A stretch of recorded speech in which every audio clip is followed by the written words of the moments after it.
Aleluia. Glória a Deus.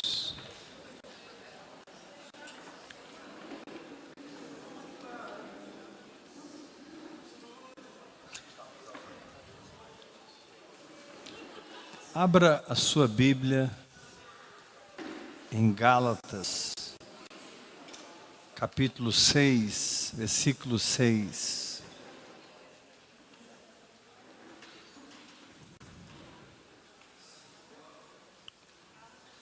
Gálatas 6, verso 6.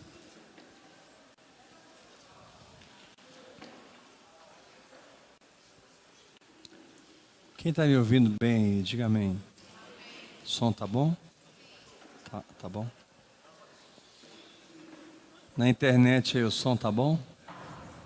Não, eles têm que responder.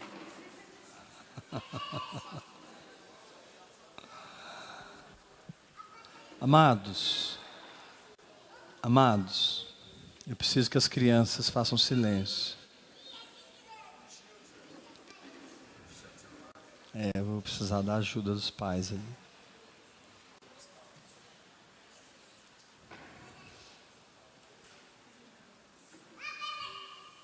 Vamos todo mundo chegar aqui pertinho, vamos ficar mais perto também? Não vocês já chegaram bastante perto.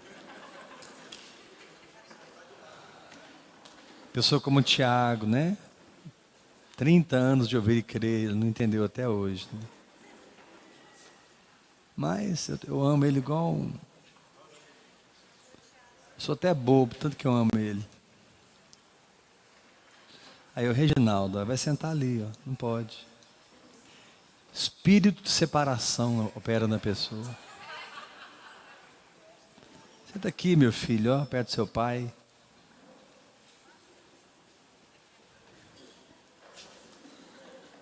Não, Reginaldo, aqui, Reginaldo. A partir de hoje eu te convido para tomar os primeiros lugares da sinagoga.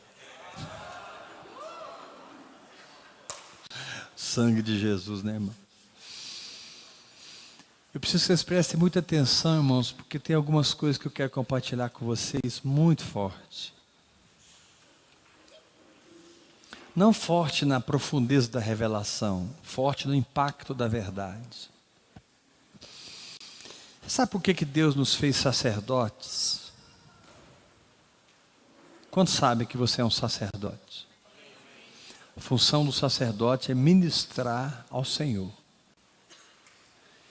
Ele nos fez um reino sacerdotal. Por que muitos irmãos não reinam? Porque não exercem o seu sacerdócio.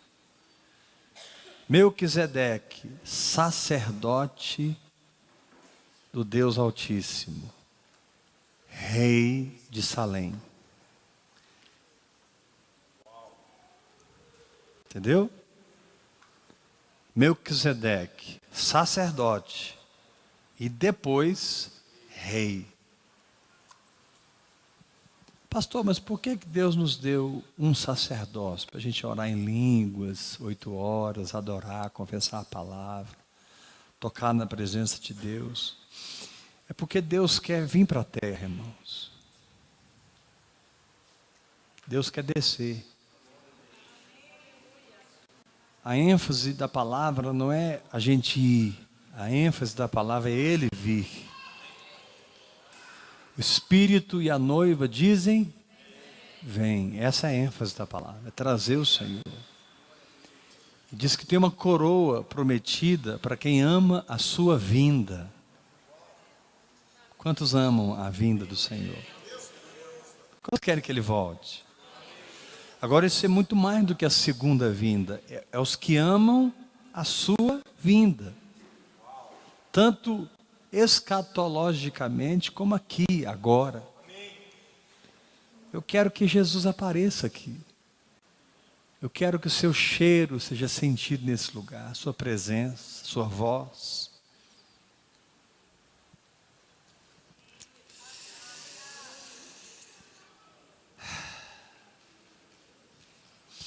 Irmãos, eu não sou nada.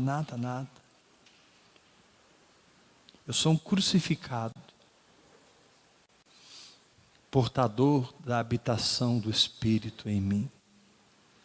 A única coisa boa em mim chama-se Espírito Santo. O resto Jesus matou lá na cruz. Eu sou um crucificado.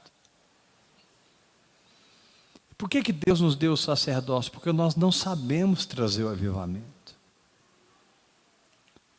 Por que Deus nos põe para buscarmos a sua presença, a sua face? Nos entregarmos horas por dia nessa linguagem sobrenatural. É porque avivamento, irmãos, não é copiar o que está acontecendo no ministério A, B ou C. Você pode ser inspirado no que está acontecendo, né? Jesus Guthrie, né? A Church, Bethel Church, o avivamento de Toronto. Hoje o que está acontecendo no ministério do pastor Joseph Prince. Está acontecendo no Ouvir e Crer. Apóstolo Luiz Hermínio e tantos outros, né? Que têm assim, tido uma tocha de fogo. Irineu Grubert.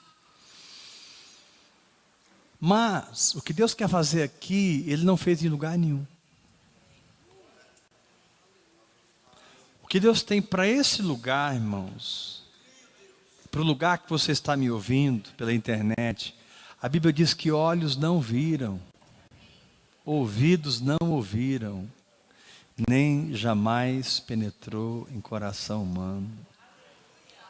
O que Deus tem preparado para aqueles que o amam. Depois do verso 10 de 1 Coríntios 2, Paulo fala, mas Deus nolo revelou pelo Espírito, porque o Espírito a todas as coisas perscruta, até mesmo as profundezas de Deus. Meu irmão, se precisar, o Espírito Santo vai nas profundezas de Deus, mas Ele vai trazer um avivamento para esse lugar. Mas nós não sabemos o caminho. Mas nós podemos nos reunir para ministrar ao Senhor como sacerdotes. Sabe, eu estava falando ali para Deus, Senhor, eu abro mão do sucesso, eu quero falar para vocês aqui agora, eu abro mão de uma igreja grande, eu abro mão de qualquer coisa, irmãos. Eu quero Jesus, eu quero um avivamento. Não é um barulho, não é um êxtase, tudo isso é bom, a presença de Deus, mas eu quero ver os cegos enxergar, os surdos ouvirem, o paralítico andar, os mortos ressuscitarem. Não através da minha vida apenas, eu quero que vocês me procurem. Pastor, hoje eu fui no velório, eu levantei o morto. Pastor, fui no hospital hoje, 4 pessoas foram curadas. Sabe, poder de Deus. Nós somos chamados para andar no poder. O manto que Deus colocou sobre o nosso paizão, chamado Dave Robertson, é manto de poder. Onde o Dave chega, em nome de Jesus, um dia ele vai vir aqui. Onde o Dave chega, ele se entrega ao poder de Deus e as pessoas são curadas.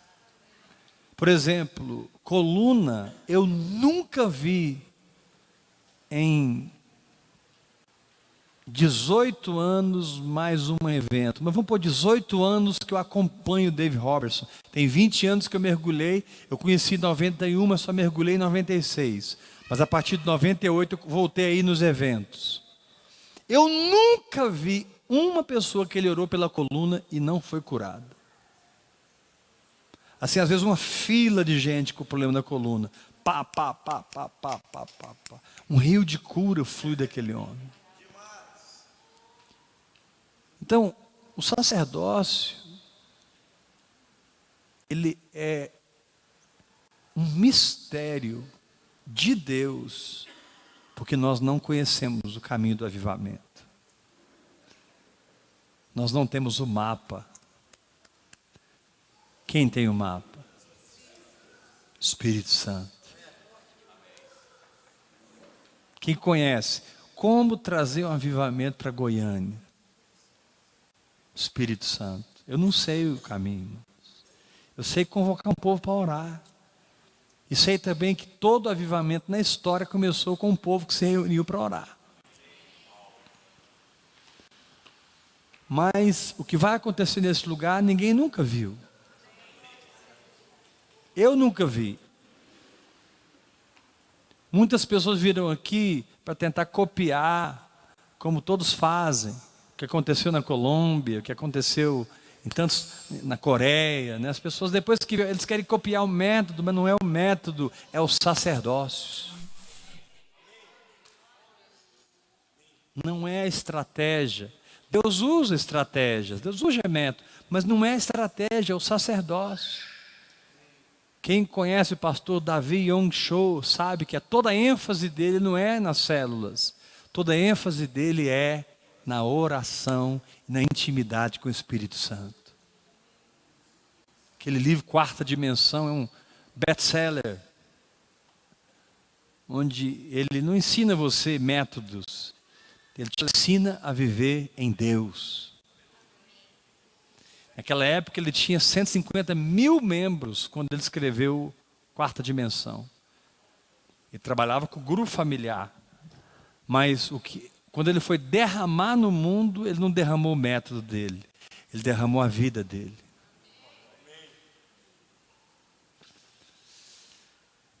Então eu quero te desafiar nesses 52 dias. Não brinca não, irmão. Vamos nos unir. Sabe?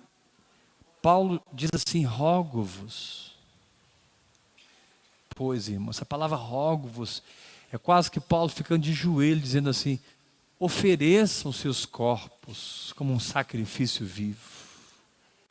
Claro que era muito melhor estar na minha casa agora com a pipoca, com a Coca-Cola, assistindo filme.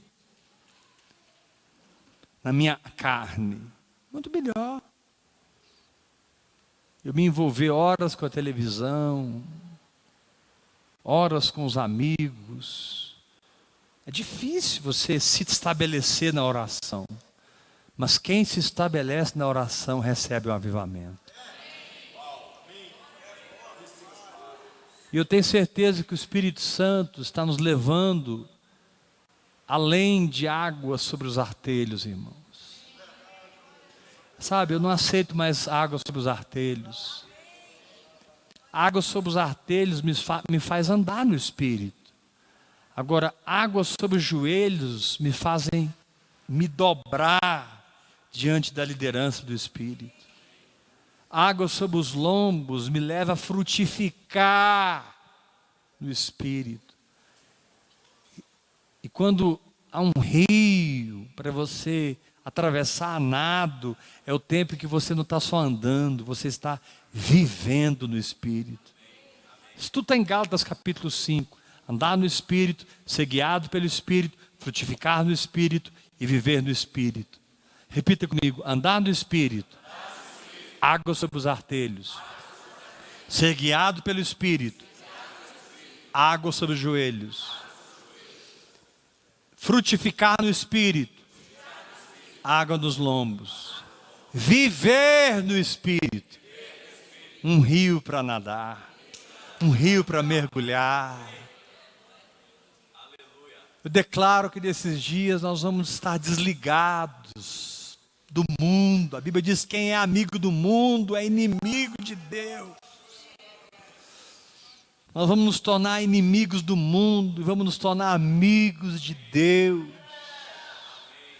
No meio daquela bagunça toda, Deus encontrou um homem, Enoque. A Bíblia diz, andou Enoque com Deus. Como que Enoque conseguiu? Eles já estavam mortos espiritualmente, estavam fora do Éden. A genealogia de Caim já era uma realidade. Mas também as outras genealogias também eram. Mas a Bíblia diz que Enoque encontrou um lugar, irmãos, que ele andou com Deus. E ele entrou tão profundo em Deus, porque Deus não é Deus do tempo, e Deus não é Deus das alianças. Deixa eu mudar minha colocação. Deus é Deus das alianças, mas Ele ultrapassa qualquer aliança quando Ele encontra um faminto. Davi, na época da lei, entrou na casa de Deus e comeu pão que ele não podia comer. Só os levitas podiam comer, mas Davi era da tribo de Judá. E ele entrou na casa de Deus, comeu pão. Aí ele perguntou para Abimeleque, não tem aqui nenhuma espada? Não tem aqui alguma arma? E olha que ele tinha matado Golias há muito tempo atrás. Aí Abimeleque falou assim: tem uma espada atrás da estola sacerdotal. A espada de Golias que você matou. Então nós vamos entrar na presença de Deus, vamos ser alimentados. Quantos estão sendo alimentados aqui? Diga amém, Jesus. Mas lá fora, nós vamos levar a espada de Golias nas mãos. Nós vamos dominar as mentiras do diabo. Vamos dominar as enfermidades. Dominar a pobreza, a maldição. Dominar Satanás. Dominar o inferno. Porque a espada de Golias não é a espada do Espírito, é de Golias. Mas ela vai estar sob o seu domínio. Levanta a sua mão e grita bem forte comigo: a palavra revelada no meu espírito é pão. No meu espírito é pão. Mas na guerra é espada.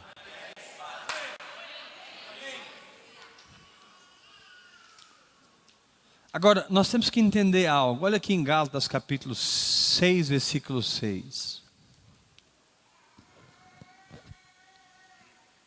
Mas aquele que está sendo instruído na palavra, faça participante de todas as coisas boas aquele que o instrui.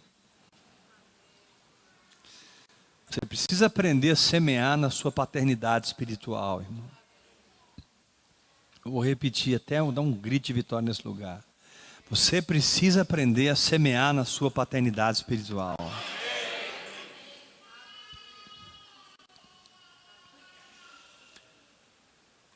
Tem um irmão que chegou em mim esses dias e falou assim: pastor, todas as vezes que eu te encontrar eu vou te dar uma oferta.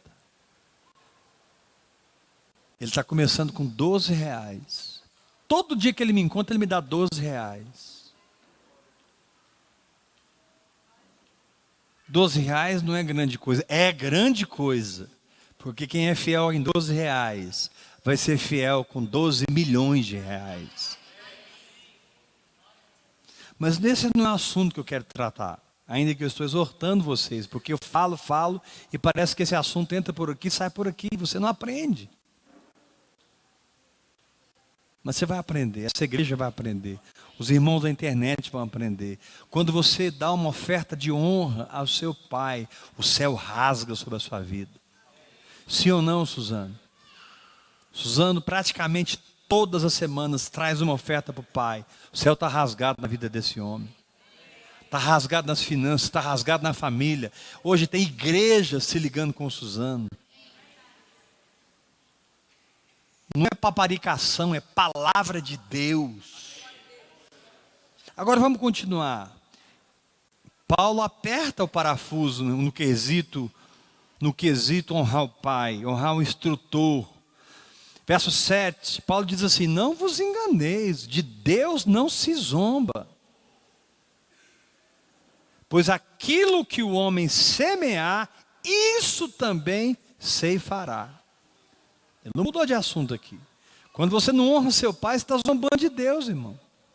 Porque seu pai está te dando riqueza espiritual e você não consegue traduzir isso em riqueza material para ele. 1 Coríntios 7, Paulo diz assim: se eu vos semeio as coisas espirituais, será muito recolher de vós as materiais? Não sou eu que digo, é a palavra. Levanta a sua mão e diga: eu recebo. Fala para o irmão que está ao seu lado assim, mas fala forte. Começa a honrar seu pai para você ver, meu irmão. Sacode ele, fala: não importa o valor não, começa. Você vai ver um avivamento nas suas finanças, você vai ver o céu rasgado na sua vida.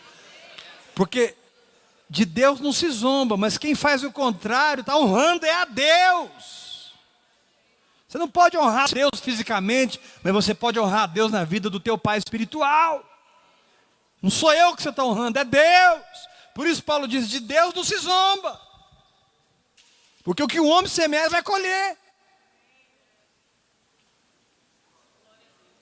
Agora, Paulo fala algo dentro do mesmo assunto, mas eu quero sacar daqui uma verdade. Paulo diz assim no verso 8, preste muita atenção.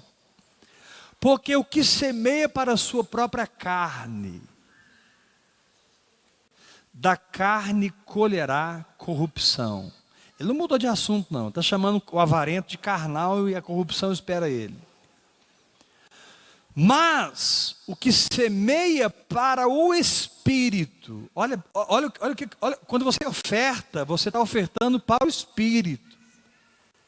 Posso ouvir um glória a Deus? Mas o que semeia para o Espírito, agora preste atenção, não é de Heber, não é de Ricardo, não é de Suzano, não é de Araceli, não é de Geraldo, não é de Emerson, não é de Gustavo. Quem semeia para o Espírito, do Espírito colherá. Você honra Deus na vida do seu pai, mas quem vai te honrar é o Espírito Santo. Você não depende de mim para ser honrado, você depende de um coração que semeia. Quem semeia para o Espírito, do Espírito colherá vida eterna. Queridos, a vida cristã é um constante semear no Espírito. A vida espiritual é um constante semear para o Espírito. Quando você ora em outras línguas, você está semeando para o Espírito. Quando você se entrega a período de jejum para a mortificação da sua carne, não para sacrifício, eu vou fazer um sacrifício, Jesus já fez. Jejum é apenas o exercício da morte para a sua carne, que já está providenciado na cruz do Calvário. Quando você jejua, você está dizendo: carne, você morreu, você não domina sobre mim. Espírito, você domina sobre o meu corpo. Romanos 10, verso 10: se Cristo habita em vós, na verdade, o corpo está morto por causa do pecado. Então você jejua declarando morte à sua carne. E você ora em línguas, declarando vida para o teu espírito. Faz assim com a mão, assim, como fosse uma balança. Diga assim: o jejum, faz assim, vira a mão assim. Diga assim: o jejum mortifica a minha carne, enquanto a oração em línguas edifica o meu espírito. Aleluia! Aleluia! Então repete bem forte comigo, bem forte. Diga: a vida espiritual é uma constante semeadura para o Espírito.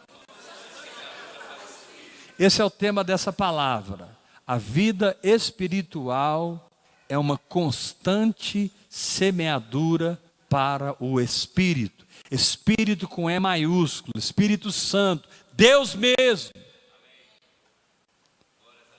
Mas eu não cheguei onde eu queria chegar ainda. Porque eu preciso te ensinar como Deus se relaciona com você. Repete assim comigo: quem semeia para a carne, vai colher corrupção. Então fala para o teu irmão: para de dar comida para a sua carne, meu filho. Sacode ele e fala: alimenta teu espírito.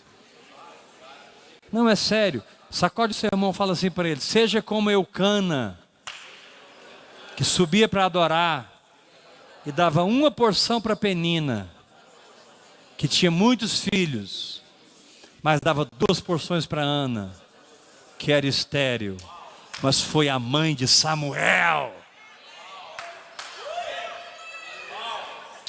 Penina fala da lei, Ana fala da graça. O significado de Ana é graça. Dê o mínimo para a sua carne sobreviver, mas dê o máximo para o seu espírito romper.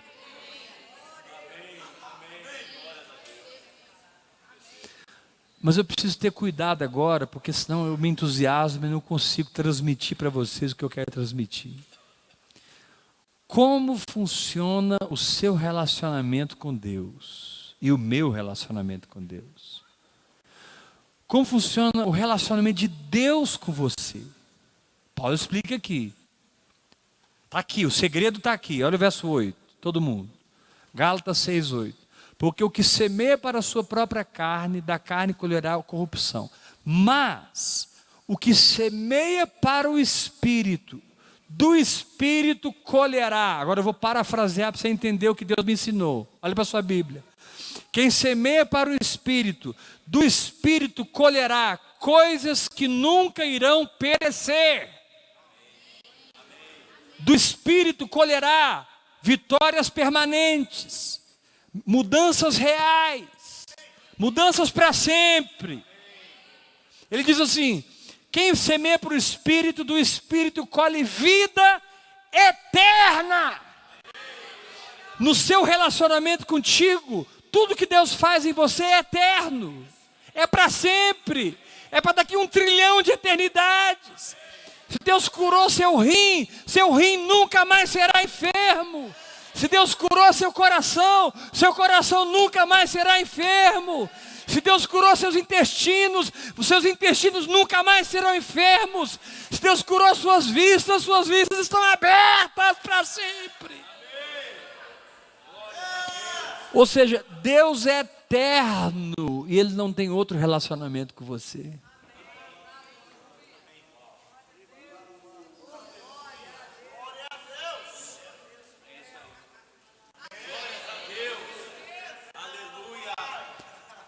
Você tem uma alma tendente ao natural, mas você tem um espírito que se comunica com o ser eterno, que tudo que ele faz durará para sempre. Por isso nós somos chamados para parar de fazer, porque o que nós fazemos, quando o fogo vem, queima a madeira, queima a palha, queima o feno. Nós podemos construir grandes prédios de madeira, feno e palha, mas o prédio espiritual está sendo edificado no nosso espírito, através da oração em línguas, é de ouro, é de prata, é de pedras preciosas. E o que é construído do seu espírito se torna sua possessão, o seu quinhão, sua herança, aqui e lá. Paulo diz em Timóteo, da vida que é e da vida que será. O que Deus te dá agora, Ele te dá para sempre. O que Deus te arranca da sua vida, te arranca para sempre também. Toda planta que o meu pai não plantou será arrancada. Mas eu estou ligado a Jesus Cristo, e a seiva de Jesus Cristo flui no meu espírito. E o Espírito Santo fomenta em mim a palavra, e ela explode em revelação. E o que Deus diz é, o que Ele fala, Ele cria no meu espírito, porque fé é a substância daquilo que eu não vejo, mas quando Ele fala, Ele injeta aquela substância no meu espírito, e quando eu começo a exercer minha fé, olha o verso 9. E não nos cansemos de fazer. Não nos cansemos de fazer. Fazer o quê? Semear para o Espírito. Não nos cansemos, querido, declaro você renovado para orar, renovado para jejuar, renovado para adorar, renovado para confessar a palavra. Não se canse no fazer. Por quê? A seu tempo ceifaremos. O seu dia vai chegar, se você se tornou um semeador para o Espírito. Poderia ser o segundo tema dessa palavra. O seu dia vai chegar, se você se tornar um semeador para o Espírito. Porque você vai começar a colher vida eterna. Essa vida, irmãos, preste atenção, não é uma coisa. Essa vida é uma pessoa que é tudo em tudo, por mim, através de mim e para mim. Essa vida eterna é Jesus mesmo. Quando você aprende a semear para o Espírito, você colhe Jesus na sua saúde, Jesus nas suas finanças, Jesus no seu casamento, Jesus no seu ministério, Jesus no seu trabalho, Jesus na escola. Você passa a transbordar Cristo. Por isso ele diz, verso 8, porque o que semeia para o Espírito, porque o que semeia para a sua própria carne, não faça isso, da carne vai colher canseira, cansaço, decepção, frustração, quebração de cara, corrupção. Mas o que semeia para o Espírito, do Espírito colherá coisas para sempre. Deus quer fazer coisas eternas na sua vida, meu irmão. Deixa eu contar um testemunho pessoal, ainda que outros devem testificar de mim, não eu. Mas eu quero contar para a glória de Jesus. A única casa que eu tive no meu nome, quitada e paga, uma excelente casa por sinal, eu ofertei para a obra de Deus. Isso há muitos anos atrás. Peguei aquela casa e ofertei para a igreja. Irmãos, desde então, eu nunca mais tive problema com moradia. Nunca mais. Eu sempre moro nos melhores lugares. Morava aqui, num baita do apartamento, morava ali, no baita do apartamento. Agora estou morando num apartamento de 250 metros quadrados. Está lá o nosso jet ski. A Valéria é pilota de jet ski. Sábado ela foi pilotar. Eu vou ainda, vou aprender esse negócio, mas vou devagarzinho. Está lá o nosso jet ski. Está lá meus cachorros. Sou criador de bulldog, de Rottweiler. Agora o irmão me procurou aqui da igreja, ele é designer de interiores, eles são arquitetos, e eles falaram para nós vamos ofertar, porque nós vamos morar aqui no Romanê, uma quadra daqui, e ele falou assim, nós vamos ofertar todo o projeto da decoração de vocês. Estamos falando de 8, 10 mil reais. Falou, não vamos cobrar nada. Aí eu falei para ele ontem, mas eu tenho 3 bulldog. O apartamento é de 181 metros. Deixa que nós vamos arrumar um lugar para os bulldog, para os cachorros.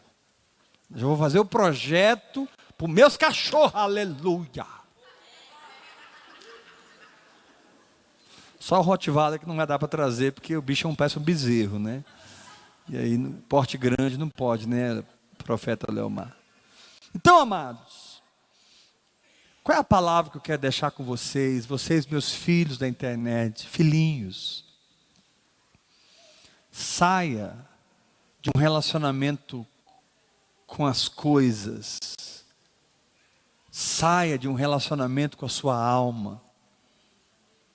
Não que a sua alma não seja importante, mas não deixe a sua alma te guiar. Como Deus falou conosco ontem em Isaías, não permita que feridas não amolecidas pelo óleo, não espremidas e não curadas, tornem-se as gerentes do seu subconsciente, do seu inconsciente, de maneira que você nem sabe e nem acredita que está errado. É vermelho, mas você tema que diz que é azul. Por quê? Porque a sua estrutura de pensamento interior, no seu inconsciente, meu querido, o que você pensa não é o que você pensa. O que você pensa é reflexo do que está construído nos seus pensamentos, nas suas sinapses. O que são as sinapses? São os pensamentos construídos dentro do meu cérebro, são as sinapses. É a maneira como você pensa no inconsciente. Muitas vezes, queridos, olha para mim, amados, nosso inconsciente está sendo governado por doenças, falta de aprovação, rejeição, ira, revolta com o pai, revolta com a mãe, revolta com a esposa, revolta com o filho, medo, pânico, ansiedade. E muitas vezes essas feridas se tornam endurecidas. E elas produzem o seu inconsciente. Isso é muito sério, irmãos. Porque aí você tem um inconsciente. Você não é quem você não é a sua consciência, você é a sua inconsciência.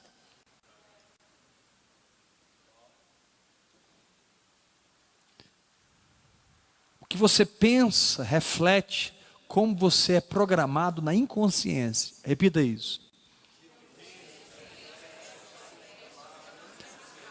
Diga assim bem forte, todo mundo bem forte. O que eu penso é o que está programado na minha inconsciência. sem a minha consciência, mas está programado. Fala assim, pela cultura, pela criação familiar, pela criação religiosa, pela faculdade, pelo que eu li nos livros, pelo que eu aprendi, pelas escolhas que eu fiz na vida. Tudo isso foi formando as suas sinapses, o seu inconsciente. E aí Isaías vem, ei, vamos derramar óleo nesse negócio aí. Isaías capítulo 1, versículo 6. Vamos derramar óleo nessas feridas não amolecidas. Aí você começa a orar em língua, né? Aí o óleo vem, amolece a ferida. Aí já dá um susto, né? Porque começa a mexer em coisas que você não sabe, está no inconsciente. Tem gente que começa com raiva, fica irado. Tem gente que começa, o conflito vem. Aí ele para de orar em línguas. Por quê? Porque Deus começou a mexer no seu inconsciente, irmão. Deus está indo mais fundo do que você imagina. Deus não vai tratar só seu consciente. Deus vai tratar quem você é por dentro. Quem você é por trás. Quem você é no íntimo. Quem você é de verdade. E Ele é poderoso para renovar minha mente, transfigurar minha mente, porque eu tenho a mente de Cristo. Eu tenho uma linguagem sobrenatural, através da qual eu posso acessar a mente de Cristo e receber direto da mente de Cristo, do meu espírito, da onde explode para o meu inconsciente e vai me reprogramando, colocando óleo, amolecendo as minhas feridas, espremendo. Dói, você diz, ai, eu piorei. Não, você já estava ruim, não sabia. Você não piorou. O que eu faço então? Continue orando. Fala para 3 pessoas perto de você, continue jogando água limpa no balde sujo.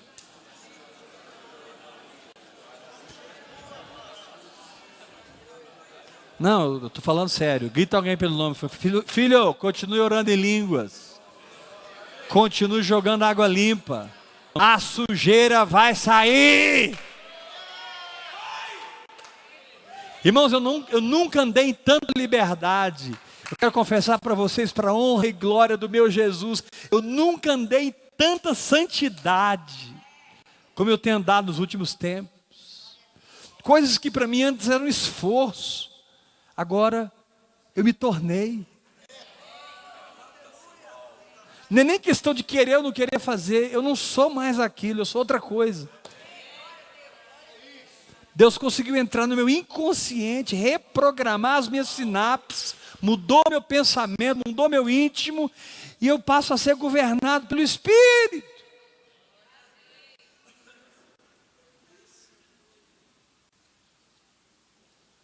Eu não consigo prosperar. Você está programado para não prosperar.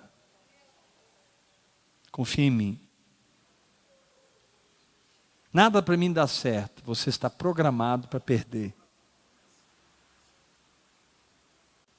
Por isso que quando as circunstâncias vêm, você não adora, nem se alegra, nem dança, porque você acredita nelas.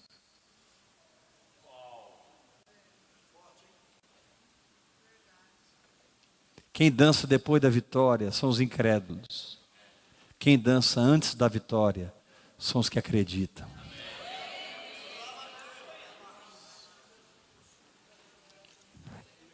Fala para 3 pessoas perto de você. Começa a dançar antes, meu filho.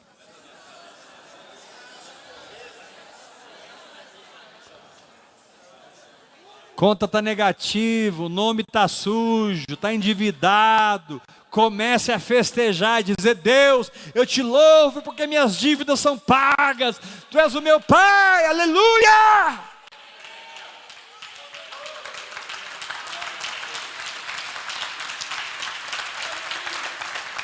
Pastor, mas eu que fiz a besteira, eu que fiz a burrada, eu que administrei errado, passei o cartão, entrei no consumismo e me enrolei. E daí? Você é culpado? Sim. Condenado? Não.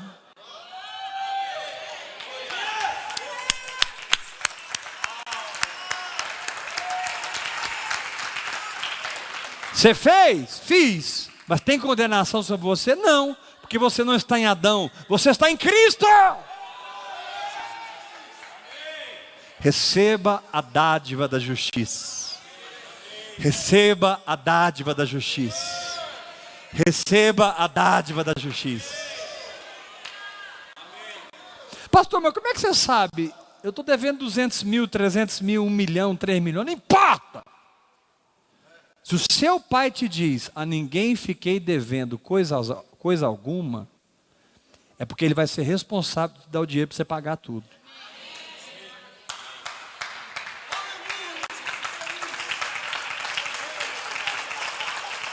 Olha, como é que Deus vira para um endividado e fala assim, a ninguém fiqueis devendo coisa alguma se o cara não tem como pagar? Deus seria injusto.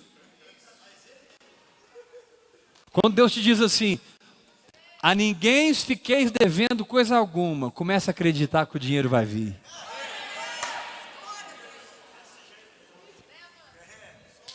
Nós não somos o povo do débito, nós somos o povo do crédito.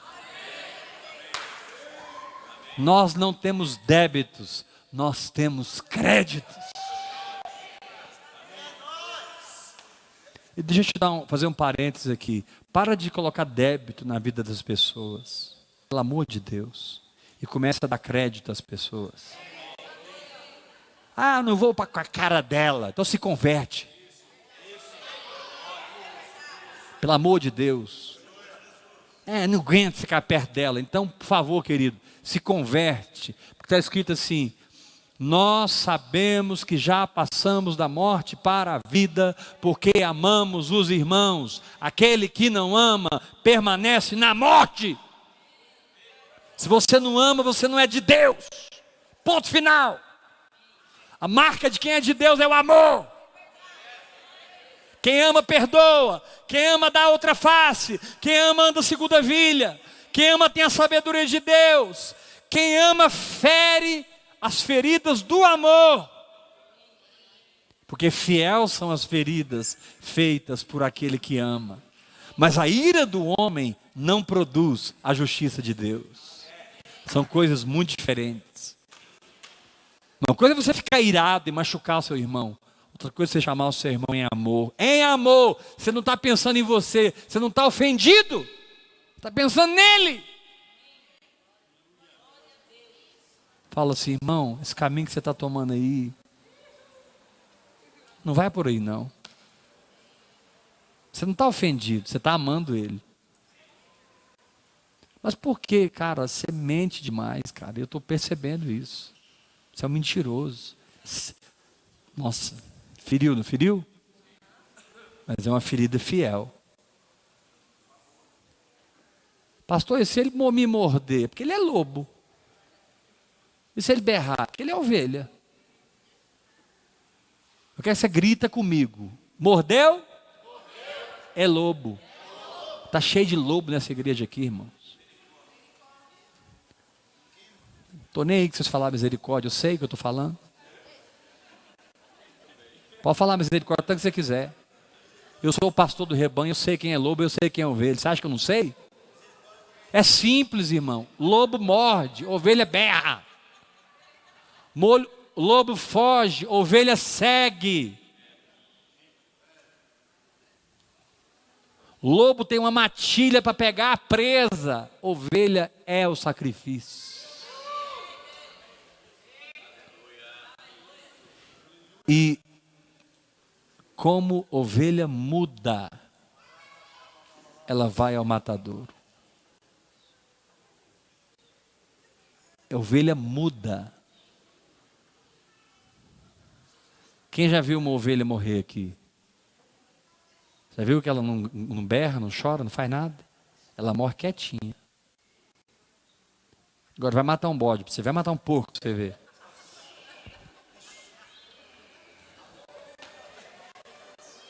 Mete a faca no subaco do porco para você ver.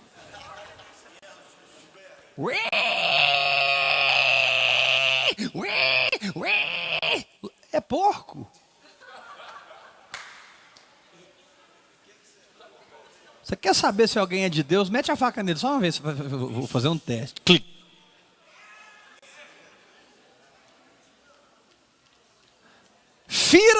o justo. Fira-me o justo, e ele o amará. Está escrito. Então, amados, olha para mim. Deus não se relaciona com você temporalmente. Ou seja, Ele não fará coisas passageiras. Nada. Por isso que Deus não tem pressa. Porque tudo que Ele faz em você é para sempre. O dia que Ele te transformar num homem próspero, você nunca mais terá falta de nada na sua vida. O dia que Ele te transformar em alguém curado, enfermidade virá, mas nunca te dominará. O dia que Ele te revelar a santidade, o pecado vai bater na sua porta. Você vai falar assim, pecado. Oi, pecado. Você está falando para quem morreu para você. Você está falando com um crucificado. Romanos 6, Paulo fala assim: considerai-vos mortos para o pecado. Você não vence o pecado lutando com ele. Você vence o pecado crendo que você já venceu ele. Quanto mais você lutar, igual a areia movediça, mais você vai afundar. Comece a agradecer a Deus, obrigado porque eu sou liberto desse pecado. Obrigado, obrigado, eu sou livre, eu sou livre. Eu sou a justiça de Deus na terra. Daqui a pouco a transformação vem e você não quer mais aquilo.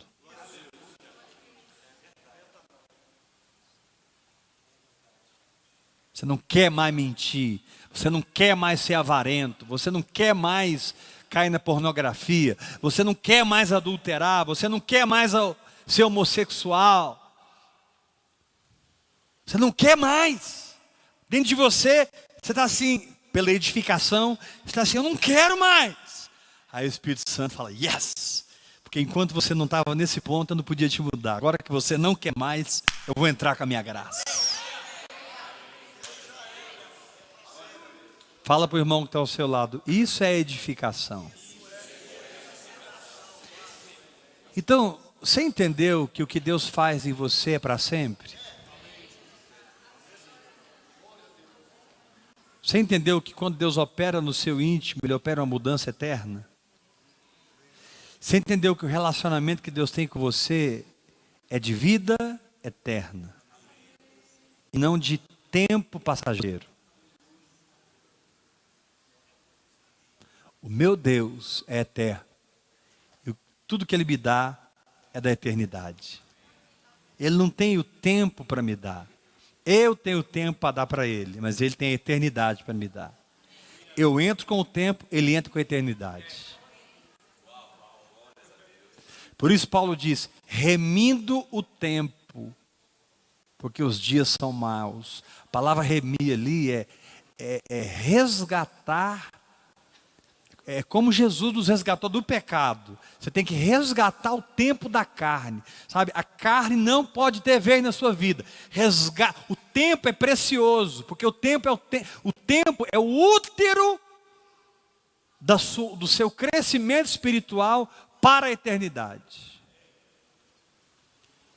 Levanta a sua mão e fala, o tempo, mais forte, igreja, o tempo para mim é apenas um útero para me crescer e nascer para a eternidade. O Santo dos Santos não é o fim do tabernáculo. O Santo dos Santos é o começo do tabernáculo. Átrio é consertando as bobagens que a gente fez. Santo lugar é nos ensinando a viver em Deus. Mas Santo dos Santos você encontra as tábuas da lei, o maná escondido e a vara que floresceu. Ou seja, você volta para o Éden e começa a construir dentro de você a nova Jerusalém. Tábuas, aquele que era. Maná escondido, aquele que é. Vara que floresceu, aquele que há de vir. os móveis, perdão, os elementos da arca contam a história de Jesus Cristo. Por isso que estar na arca é estar em Cristo. Levanta a sua mão e fala forte comigo: estar na arca é estar naquele que era tábuas da lei, aquele que é maná escondido e aquele que há de vir, a vara que floresceu.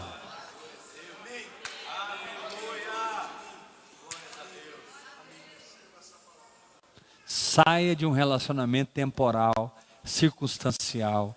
Pare de acreditar no que você está vendo. Para! E começa, entra com o tempo a sós com Deus. Entra para o seu quarto, dá tempo para Ele, que Ele vai dar eternidade para você. Graça e paz, até amanhã, às 7h30, em ponto.